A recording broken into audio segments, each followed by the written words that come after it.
আজ নাকি ভালোবাসার দিন। চারদিকে সবাই লাল গোলাপ, উপহার আর প্রিয় মানুষের হাত ধরে ছবি আপলোড করছে। আর আপনি আপনি কি ঘরের কোনায় অন্ধকারে বসে চোখের পানি ফেলছেন? বুকের ভেতরটা কি খুব খালি লাগছে?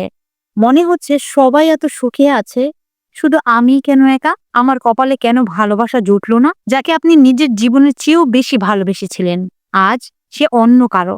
অথবা যাকে হারিয়েছেন তার স্মৃতি আপনাকে শ্বাস নিতে দিচ্ছে না। বিশ্বাস করুন বোন, আজকের এই ভিডিওটি সেই সব ভাঙা হৃদয়ের জন্য যারা চিৎকার করে কাঁদতেও পারে না, আবার সহ্যও করতে পারছে না। আজ আমি আপনাকে কোনো লেকচার দেব না, বকাও দেব না। আজ শুধু আপনার ভাঙা হৃদয় একটু মলম লাগাতে এসেছি। আল্লাহ আজ আপনার জন্য আমাকে এই কথাগুলো বলাচ্ছেন। আসসালামু আলাইকুম ওয়া রাহমাতুল্লাহ। কেমন আছেন আমার প্রিয় বোনেরা? নূরে হিদায়াত বয়েজে আপনাদের স্বাগতম। আজ 14ই ফেব্রুয়ারি, ক্যালেন্ডারের পাতায় একটা সাধারণ দিন, কিন্তু আমাদের জীবনের সবচেয়ে কষ্টের দিন। আমি আপনাদের বোন এসেছি কোরআন ও হাদিসের আলোকে আমাদের দৈনন্দিন জীবনের স্মার্ট সলিউশন খুঁজতে। দেখুন, আমরা মানুষ, আমাদের ইমোশন আছে, ফিলিংস আছে। কাউকে ভালোবাসলে তাকে হারানোর কষ্ট হবে, এটাই স্বাভাবিক। ইসলাম কখনোই বলে না যে কান্না করা যাবে না বা কষ্ট পাওয়া যাবে না। স্বয়ং আমাদের প্রিয় নবীজি সাল্লাল্লাহু আলাইহি ওয়াসাল্লাম তার প্রিয়জনদের হারিয়ে কেঁদেছেন।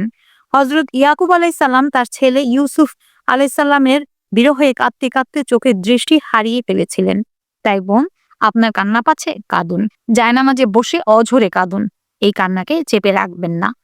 কান্না চেপে রাখলে ডিপ্রেশন বা বিষণ্ণতা বাড়ে, হার্টের ক্ষতি হয়। কিন্তু কান্নার ধরনটা একটু পাল্টাতে হবে। মানুষের জন্য না কেঁদে এই চোখের পানিটা আল্লাহর সামনে ফেলুন। আজ 14ই ফেব্রুয়ারি। শয়তান এই দিনটাকে এমনভাবে ডিজাইন করেছে যেন যাদের জীবনে কেউ নেই তারা নিজেকে পৃথিবীর সবচেয়ে অভাগী বা আনলাকি মনে করে। এটাকে বলা হয় ফিয়ার অফ মিসিং আউট। আপনি সোশ্যাল মিডিয়ায় দেখছেন সবাই হ্যাপি আর ভাবছেন আমার জীবনটাই বৃথা। কিন্তু বোন, একটা রুট বাস্তবতা বলি, প্লিজ রাগ করবেন না। আপনি যার জন্য কাঁদছেন, যার জন্য বুকের ভেতরটা দুমড়ে মুচড়ে যাচ্ছে, সে যদি আপনার জন্য কল্যাণকর হতো, সে যদি আপনার দুনিয়া ও আখিরাতের জন্য ভালো হতো, তাহলে আল্লাহ কখনোই তাকে আপনার থেকে কেড়ে নিতেন না। আল্লাহ কুরআনে সূরা আল বাকারার 216 নম্বর আয়াতে কি বলেছেন জানেন? হতে পারে তোমরা এমন কিছুকে ভালোবাসো যা তোমাদের জন্য অকল্যাণকর, আর আল্লাহ যা জানেন তোমরা তা জানো না। হয়তো আপনি ভাবছেন, না আপু, ও অনেক ভালো ছিল। বোন, আপনি শুধু আজকের দিনটাই দেখছেন, আর আল্লাহ দেখছেন আগামী 10 বছর পর কি হতো। হতে পারে এই সম্পর্কটা টিকিয়ে রাখলে আপনার ঈমান নষ্ট হয়ে যেত, অথবা আপনি এমন কোনো বিপদে পড়তেন যা সহ্য করার ক্ষমতা আপনার নেই। আল্লাহ আপনাকে ওই আগুনের গর্ত থেকে বাঁচিয়ে দিয়েছেন। এটাকে ব্রেকআপ বা বিচ্ছেদ মনে করবেন না, এটাকে মনে করেন আল্লাহর প্রোটেকশন। আর যদি বিষয়টা এমন হয় যে আপনার হারাম রিলেশনশিপে ছিলেন, বোন প্লিজ একটু বোঝার চেষ্টা করুন। হারাম সম্পর্কের শেষটা কখনোই মধুর হয় না। শয়তান শুরুতে খুব সুন্দর করে সাজিয়ে দেয়, কিন্তু শেষ শুরু ধোঁকা আর যন্ত্রণা দেয়। আজ যে কষ্টটা পাচ্ছেন, এটা আসলে আপনার গুনাহের কাফফারা হচ্ছে। আল্লাহ আপনাকে পবিত্র করতে চাইছেন। তিনি চাইছেন আপনি ওই মানুষের ভালোবাসা থেকে বের হয়ে আল্লাহর ভালোবাসার দিকে ফিরে আসুন। আপনার এই একাকিত্ব বা লোনলেস আসলে একাকিত্ব নয়, এটা হলো আল্লাহর সাথে প্রাইভেট মিটিং এর সুযোগ। আল্লাহ যখন কাউকে নিজের খুব কাছে চান, তখন তিনি দুনিয়ার সব মানুষের থেকে তাকে আলাদা করে দেন, যাতে সে বান্দা নিরুপায় হয়ে শুধু আল্লাহকেই ডাকে।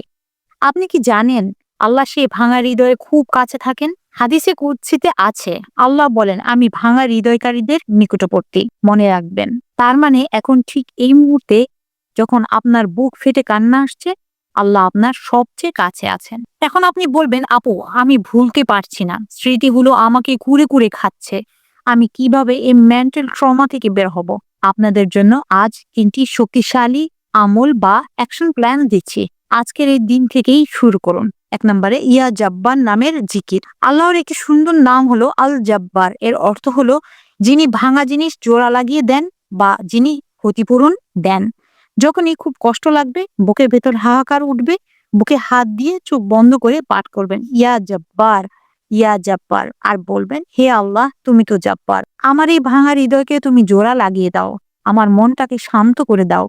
তুমি ছাড়া আমার এই ক্ষত কেউ সারাতে পারবে না। বিশ্বাস করুন বোন, এই নামের এক অলৌকিক শক্তি আছে। নিয়মিত পাঠ করলে আপনি দেখবেন ওই মানুষের প্রতি আসক্তি বা অ্যাটেনশন আস্তে আস্তে কমে যাচ্ছে। 2 নাম্বার সূরা আদ-দোহা তেলাওয়াত। রাসূল সাল্লাল্লাহু আলাইহি সাল্লাম যখন খুব মন খারাপ করেছিলেন, ওই আসছিল না, কাফেররা তাকে নিয়ে ঠাট্টা করছিল, তখন আল্লাহ তাকে সান্ত্বনা দিতে সূরা আদ-দোহা নাজিল করেন। এই সূরায় আল্লাহ বলেছেন, তোমার রব তোমাকে ছেড়ে দেননি এবং তিনি তোমার প্রতি অসন্তুষ্ট নন এবং শীঘ্রই তোমার রব তোমাকে এত দেবেন যে তুমি খুশি হয়ে যাবে। আজ এই সূরাটি অর্থসহ পড়ুন, মনে হবে আল্লাহ সরাসরি আপনার সাথে কথা বলছেন।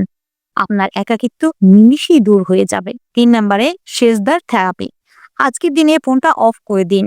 দয়া করে ওই মানুষের প্রোফাইল চেক করবেন না, পুরনো মেসেজ পড়বেন না। একে বলে ডিজিটাল ডিটক্স। অজু করে জায়নামাজে যান, লম্বা সময় সিজদায় পড়ে থাকুন। সিজদায় গিয়ে মনের সব কথা, সব অভিযোগ, সব কষ্ট গড় করে আল্লাহকে বলে দিন। বলুন, আল্লাহ আমার খুব কষ্ট হচ্ছে, আমি পারছি না সহ্য করতে, তুমি আমার অন্তরে প্রশান্তি ঢেলে দাও। সিজদা থেকে মাথা তোলার পর দেখবেন আপনার ব্রেন থেকে 1000 টনের বোঝা নেমে গেছে।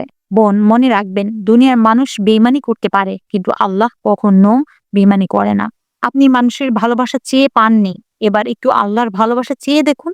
আল্লাহ আপনাকে এমন ভাবে আগলে রাখবেন, এমন সম্মান আর ভালোবাসা দেবেন যে আপনি নিজেই অবাক হয়ে যাবেন। আজ 14ই ফেব্রুয়ারি, অনেকেই অনেক হারাম কাজে লিপ্ত হবে, আর আপনি, আমার বোন, আল্লাহর ভয়ে নিজের মান সম্মান বাঁচিয়ে জায়নামাজে বসে আছেন। আল্লাহ কি এটা দেখছেন না? অবশ্যই দেখছেন। আপনার এই স্যাক্রিফাইস বৃথা যাবে না। নিজেকে ভালোবাসুন বোন, আপনি অনেক দামি।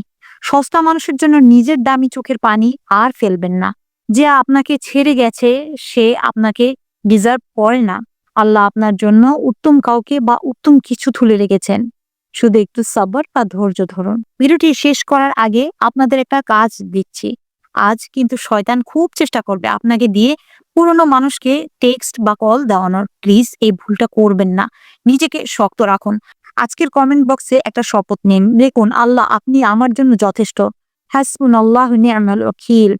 যাদের খুব কষ্ট হচ্ছে তারা এই দোয়াটি লিখুন। আমরা সবাই মিলে সবার জন্য দোয়া করব যেন আল্লাহ আমাদের এই মানসিক যন্ত্রণা থেকে মুক্তি দেন। আর আমার যে বোনেরা আজ একাকিত্বে ভুগছেন, মনে রাখবেন, নূর হেদায়েত পরিবার সব সময় আপনাদের পাশে আছে। চ্যানেলটি সাবস্ক্রাইব করে বেল আইকনটি অন করে রাখুন। ইনশাআল্লাহ আপনাদের হাত আমি ছাড়বো না। দেখা হবে আগামী ভিডিওতে। ততক্ষণ পর্যন্ত নিজেদের যত্ন নিন, আল্লাহর উপর ভরসা রাখুন। আসসালামু আলাইকুম ওয়া রাহমাতুল্লাহ।